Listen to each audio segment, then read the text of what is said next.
I have my sword. And you have my bow. And my axe. Amazon Prime's Rings of Power just blinked. The studio's inmates attack the fans, signaling the media to cover up their betrayal of Tolkien and brand all lovers of the Legendarium as racists. These attacks only prove one thing, that Prime is panicking, because only fear demands applause and barters for approval while punishing all those that do not cheer. And Amazon now just changed their release date. They are beginning to buckle, but that is not enough. I'm not going to stop till we bring them to their knees.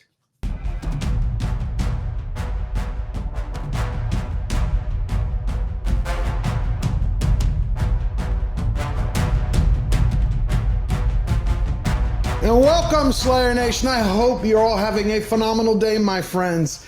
Fear makes fools of even the biggest giants. Amazon is no exception. Prime finally is so terrified that instead of adding insult to injury by debuting Rings on the anniversary of the professor's passing, they decided to launch their series on a regular, meaningless day. And there's even better news than that. Amazon is so desperate to build up any type of positive momentum, any type of hype, and to assuage people's fears that they forgot to change the release date on the clips that they keep dropping day after day, which only means that the audience will not know when to tune in. It literally costs a ton of money to be this bad.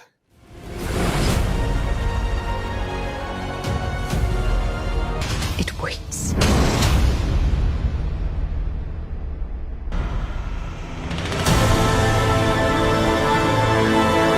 It's all about the major time pimp daddy in the Lincoln Continental.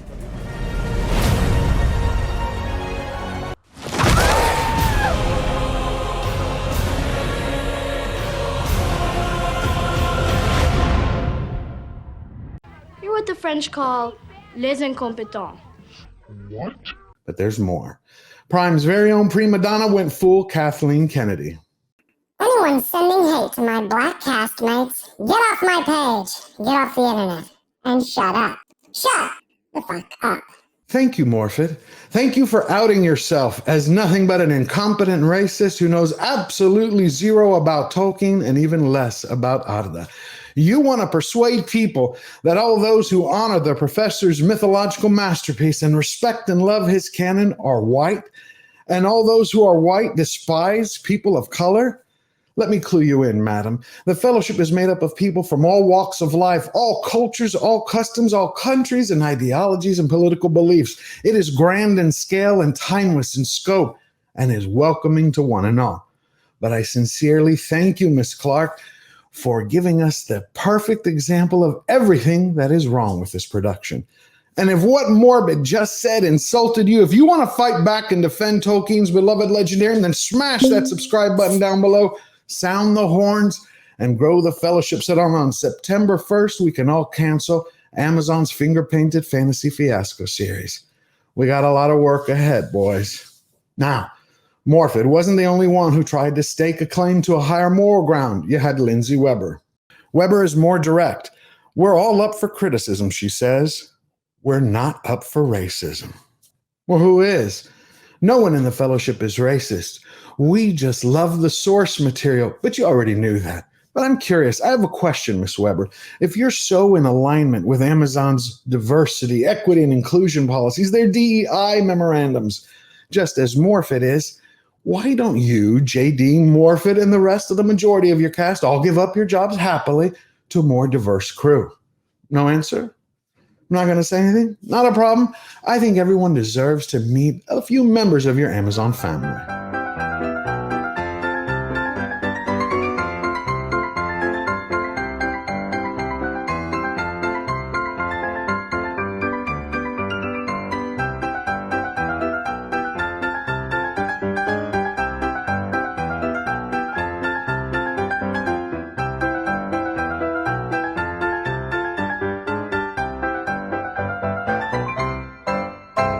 And there you have it. That's just some of Prime's foul fellowship of hypocrites. These are the people who culturally cannibalized Tolkien's mythological masterpiece, his gift to England, which he bequeathed to the world. These are the same group of people who say we are all about inclusivity. We're all about diversity and equity. We're all about including everyone. Well, where are the Samoan dwarfs? Come on, where are the Indian elves? You actually don't mean inclusion. You actually don't mean tolerance. What you mean is the forced inclusion of apathy, anger, and division. Now, if you want to listen to these people, trust me when I tell you this. When they say they love and honor Tolkien, do not believe them, but take them at their word when they tell you that they have a message they're going to push at all costs. It doesn't matter if it massacres Ea and Arda or if it angers you. Isn't that right, Ismail? There will no longer be a time where you can say there are no elves of color. So we erased that one. Thank you, Mr. Cordova, for being honest. Now, JD didn't want to be the only one to be left out attacking the fans, so he threw a pitch. Payne has a Tolkien quote at ready about trolls, creatures of dull and lumpish nature that had no more language than beasts. The JD took that from Return of the King, Appendix F of Other Races. He's basically calling us all trolls. The man who literally made a mashup of Middle-earth into a pop-up book for all the Hollywood culturally challenged clowns. I'm not even going to address that because we have great news, fantastic news. Amazon has been on the defense for months. You know, they're on the back foot. They're not on the offense. You see them attacking the fans. That's not offense. They are fighting for their survival because they have, according to them, $1 billion production. And if we use the classic metric from Hollywood, that 3-time multiplier for movies, to see if it's going to be profitable, Amazon Prime needs to break $3 billion in order to make money. Now, that's not going to happen. And according to Jeff Bezos, what he told us a couple of days ago, he's not worried about it because he's not in this for the money. Bezos told Time that the project goes beyond reaping economic benefits for the company. Middle-earth is such a beloved world, and telling the story of forging of the Rings of Power is a privilege and a responsibility. I hope we do Tolkien's work justice, he told the magazine in an email. It goes beyond making a commercially successful show. Everyone working on the show read these stories as kids, and our hearts are in it. You know, I would have actually had just a little bit of respect for him if he would have said, I don't care about Tolkien. I bought the name in order to make a bundle of cash. But when I read that to you now, what I heard was a used car salesman saying, trust me, I promise you this isn't a lemon. It's great. You know, if he really meant it, here's a challenge for Jeff. Why don't you share your love and appreciation for Tolkien's Ea and let every streaming network show it at the same time for free? Have Netflix, have Apple, have a Hulu, have everyone show it. Why not? Isn't that what you want to do? Go help veterans. Go help out every library in the world. Give them full, multiple sets of Tolkien's Legendarium. But I guess not, because you really are in this for the quick cash grab. You know what? I think the professor states it perfectly. From letter 45 to Michael Tolkien.